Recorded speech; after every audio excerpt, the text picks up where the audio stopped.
Kienet laqgħa tal-Eżekuttiv tal-Partit Nazzjonalista li ħadet biss madwar siegħa u nofs.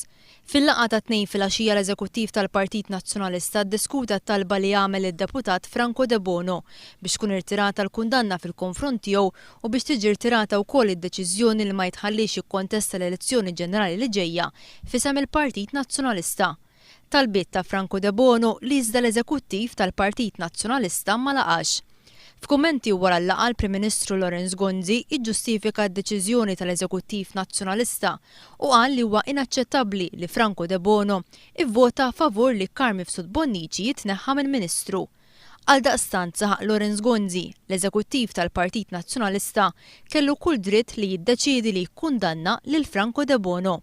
Gonzi saħaq li riżultat hekk id-deċiżjoni tal-Eżekuttiv Nazzjonalista fil-konfront ta' De Bono se tibqa' kif inhi. L-Eżekuttiv derlu illi l-pożizzjoni politika fil-konfront ta' deputat li jkun ivvota kontra l-whip tal-partit u favur jkun ivvota mal-partit tal-oppożizzjoni kienet pożizzjoni li politikament mhijiex aċċettabbli u allura l-Eżekuttiv kellu mhux biss id-dritt imma anki id-dmir illi jesprimi l-pożizzjoni tiegħu. Għaldaqstant id-deċiżjonijiet li ttieħdu ma nbidlux. Grazzi ħafna.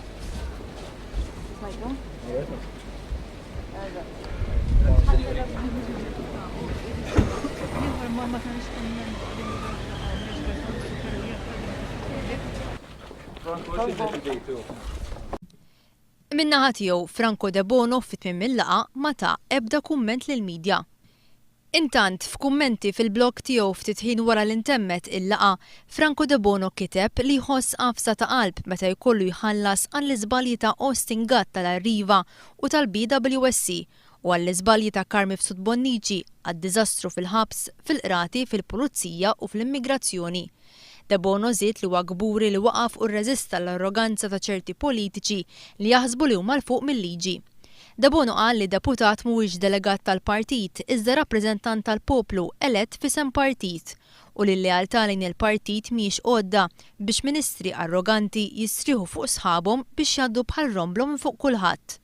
Sa dan it-tant spikkat matul il-laqgħa tal-Eżekuttiv il-preżenza ta' 4 vetturi tal-Protezzjoni Ċivili li waslu d-dar ċentrali tal-Partit Nazzjonalista biex inattfu is-sulari ta' taħt l-art mill-ilma li daħal wara l-maltemp ta' ftit tal-ħin qabel.